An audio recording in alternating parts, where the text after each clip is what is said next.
You're watching Alaska's news source. We are making some progress with restoration, but of course, as we restore some members, more outages are occurring because that wind is still howling. Today on the Morning Edition, hurricane-force winds continue to rip through Mat-Su Borough, leaving thousands without power, some for much of the weekend and even into this morning. Find out how the Red Cross is helping people through the frigid temperatures and power outages, and how you can get help if you need it. Plus, a second mascot has appeared in the halls of Wendler Middle School, but it's about more than just the mascot itself, as the school welcomes and embraces 40 new students from the west coast of Alaska. We'll share the heartwarming story and later. Santa says, Merry Christmas to all, and to all a good flight. 3, 2, 1. A very special flight with a very special destination. The annual United flight to the North Pole took a group of children that needed the holiday cheer on a very magical journey. We'll give you all the details as the Morning Edition starts now. Good Monday morning, everyone. Thanks for waking up with us today. We've got meteorologist Bailey Braun. And Bailey, it was a very windy weekend across South Central. When can we expect those winds to die down? Well, thankfully, they're going to start dying down by this afternoon. However, we're still going to see some of those windy conditions into the morning hours. I mean, right now in Anchorage, you can already see those wind gusts still up to 30 miles per hour, and gusts up to 50 miles per hour are likely into Anchorage, and those gusts up to 80 are still possible into the Mat-Su Valley.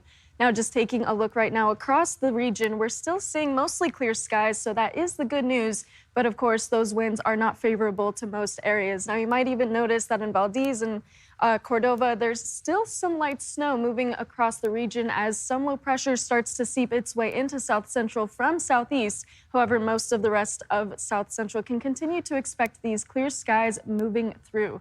Now, of course, with our hourly forecast, we're going to see most of these clear skies throughout today and really for the rest of the week. So you can look forward to that with our high temperature peaking around 17 degrees. You can expect that around 2 or 3 in the afternoon. But of course, those cold conditions are still happening right now. So that snow that I just mentioned in Valdez and Cordova, you can see very isolated snow over across the Copper River Basin, but otherwise mostly clear skies ahead. And that's what you can expect with our wind advisories and with high wind warnings still continuing into this afternoon around 1 p.m. But this blizzard warning is mostly for those stronger winds as well. Not really for that snowfall, mostly for those gusts up to 80 miles an hour. So we've already been seeing that across the Mat-Su Valley, and we're still seeing that in the Copper River Basin. That's due to this ridge of high pressure right here, aided by the high pressure system over Canada. So that's really helping us with those clear skies, but still those strong wind gusts. Now, we recorded up to 84 miles per hour over the weekend and 83 miles per hour as of this morning in Palmer. So, of course, these wind gusts are still continuing on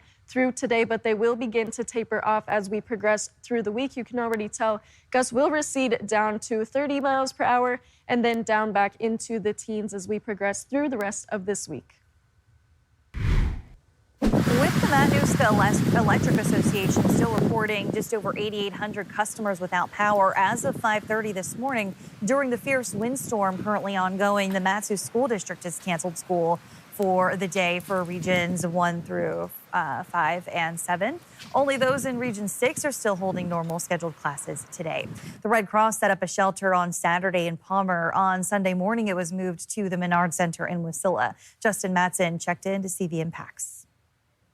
I am outside the Menard Center where the Red Cross has just set up a warming shelter Sunday. And as you can see and hear the wind around me, it is frigid. There are extremely frigid temperatures out here. The flags over here are whipping around. You can see all the trees whipping around. And folks, I cannot understand just how cold it is out here. Inside the shelter, people seeking warmth, looking to charge their cell phones, or just have a place to stay until power comes back. The Red Cross of Alaska says everyone is welcome to come to the shelter, even if they don't stay overnight. People are going to be without power for some time, so as long as there is a need, we will be here and be open and ready to receive people whether or not they want to just come in, charge their phones, get warm, utilize the showers, grab something to eat, some hot coffee, or if they do need to stay overnight, if their homes are too cold or, they sustained some more major damage.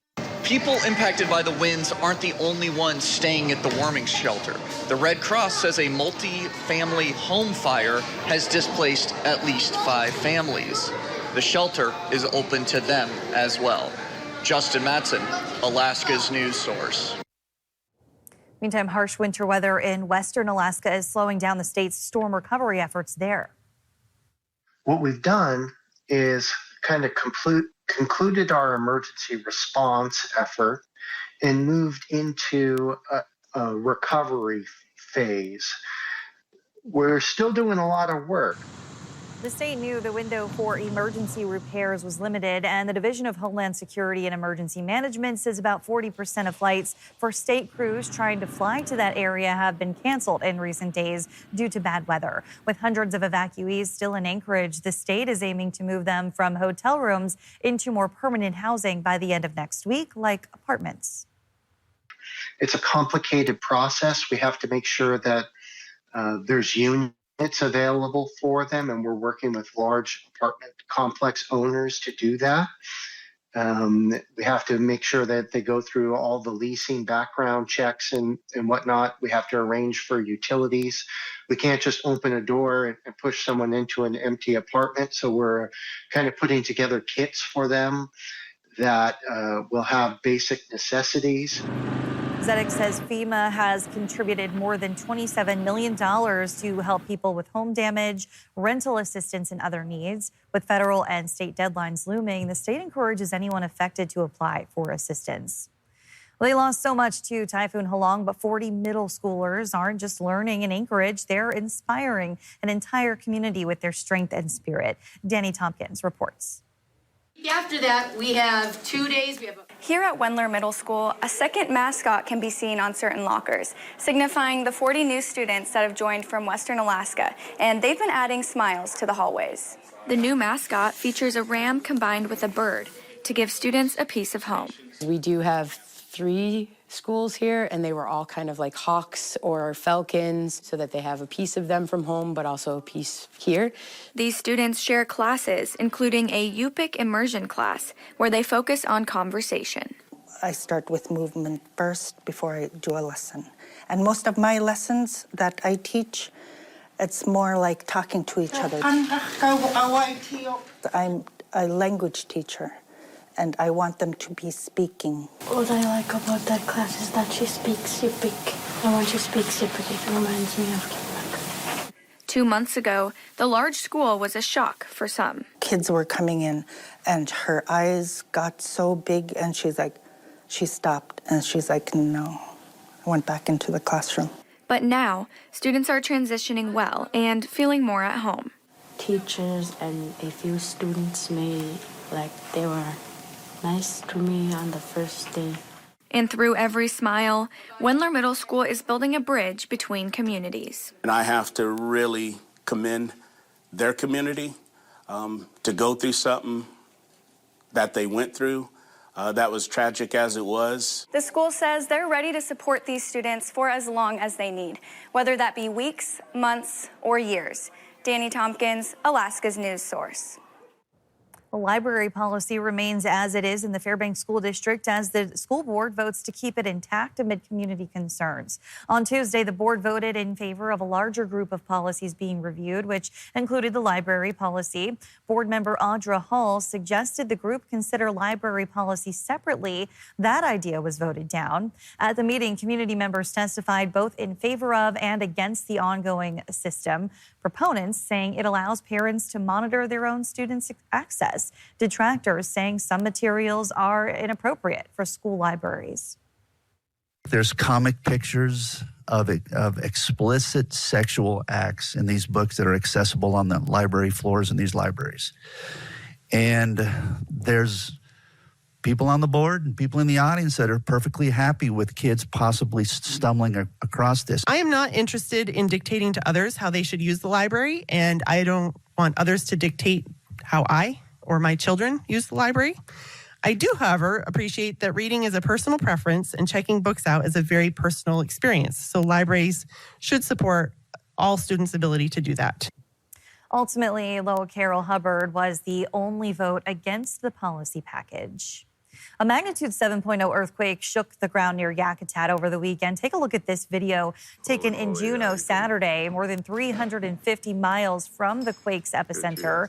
It struck about 50 miles north of Yakutat just before noon. Scientists are calling it the 2025 Hubbard Glacier earthquake. It kicked off a series of aftershocks. On Sunday, there was at least one above a 5.0. We spoke with someone closer to the epicenter in the Haines area who describes what she felt. So from where I'm sitting, I could see my chandelier, and it started swaying back and forth. And then I have a bunch of bottles on my windowsill, and they were all rattling.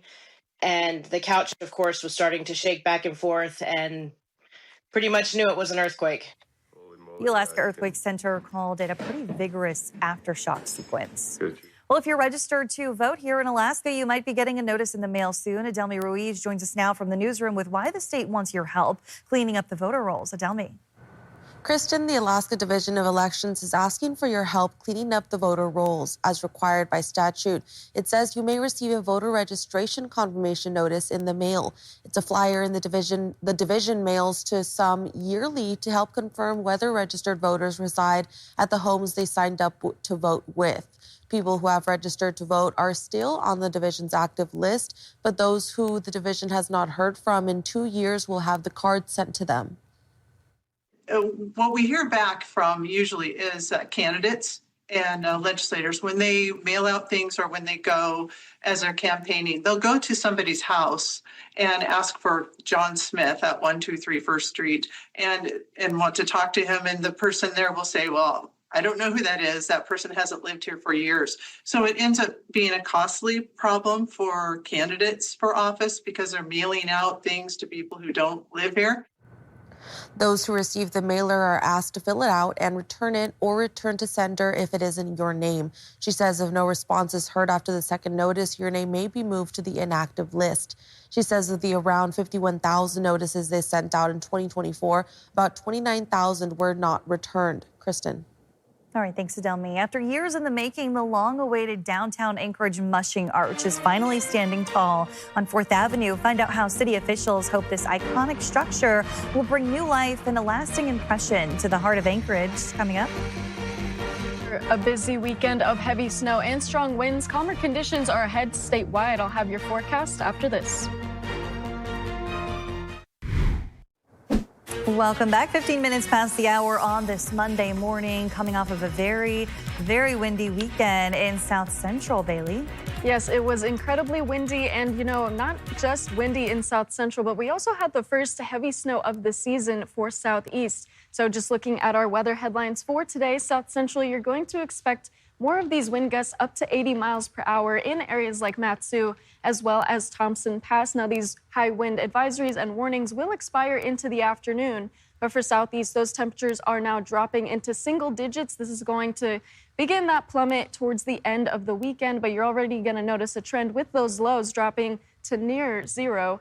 Now, those strong winds are adding that wind chill into western Alaska as well as in the interior. However, out in western Alaska, that's mostly where we're seeing much stronger winds happening. So right now, temperatures across the state still seeing pretty chilly in the interior with sub 24 degrees below zero and around 16 degrees in Anchorage. But our high today is actually going to be around 17 degrees, so we're already getting closer to that, but we will drop back down in temperature before we pick back up to reach our high later this afternoon. But out in Bethel, we're only about -2 degrees. Now, that wind chill is the biggest impact we're expecting in western Alaska, so -26-degree wind chill. That's going to really add to that cold temperature on your skin. So if you're working outside or you're spending prolonged time outside, be sure to know your frostbite times, because with strong wind chill such as this around -22 degrees, it's going to take about 30 minutes before that frostbite begins to kick in. And same with Fairbanks, about 20 minutes before that frostbite hits. So just be aware of that. Make sure you bundle up and stay warm if you are outside. And of course, progressing into Tuesday, sometimes that wind chill is going to drop even colder, making that wind chill making that frostbite happen between 5 to 15 minutes. So just be ready for that. But just looking ahead with our wind forecast, most of these winds have shifted into areas like Ketchikan and the southern portion of the Panhandle as that low pressure system starts to spin out, but then into Mat-Su. And even for western Alaska, we're going to start to see a decline in those wind speeds as we progress through the afternoon and even into Tuesday, especially. You're noticing pretty much calm winds across the state as we get closer to Tuesday. But just looking ahead, there's that isolated area of snow by the Copper River Basin, but down in southeast, Ketchikan and other surrounding areas still seeing some of that moderate snowfall, mostly with that rain, with those high temperatures still sitting above freezing. But Juneau and areas like Haines, Skagway, Yakutat, we're starting to see conditions clearing up, which is good because we had quite a bit of snow over the weekend. Now, that's not the only area continuing to stay clear. All across the state, we're seeing that high pressure keep conditions and skies clear and mostly dry. Into Fairbanks, we're seeing those sunny skies, and up in the north, so mostly cloudy skies. Otherwise, we're seeing calmer conditions moving through. Now, for that snowfall in southeast, you can still expect to see just a few more inches collect into areas like Petersburg, but areas like Juneau and Haines, where we saw over a foot of snow over the weekend, you're going to see less of that snow. You're not really going to see too much more for the rest of today, and especially for that week as we begin to clear up going through. Now, you can already see mostly sunny skies forecasted for areas like Yakutat, mostly cloudy skies in Juneau before that begins to clear up, leaving mostly sunny skies for tomorrow as well as the rest of the weekend. Mostly sunny skies from western Alaska all the way to the interior and into south central. The long-awaited downtown Anchorage Mushing Arch finally shines bright. Georgina Fernandez shares how city officials hope it'll bring a new sense of life to downtown. Glistening down on 4th Avenue. It's been many years in the process. The long-awaited Mushing District Arch is finally up. After years in the making, this iconic structure was recently raised, marking a new chapter in downtown Anchorage. I had somebody tell me the other day, they came down and looked at the arch and they said, I can't believe it hasn't always been here. It looks like it belongs here. It's more than just an arch. It's a symbol of revitalization, aiming to create a safe and inviting space for locals and leave a lasting first impression on visitors. I think this is going to be the iconic photograph that people will take of Anchorage and take home with them. This is where visitors from out of state and out of the city come, and it's their first impression of Anchorage. And the arch itself will continue to grow, telling the rich history of Alaska's dog mushing. Georgina Fernandez, Alaska's news source.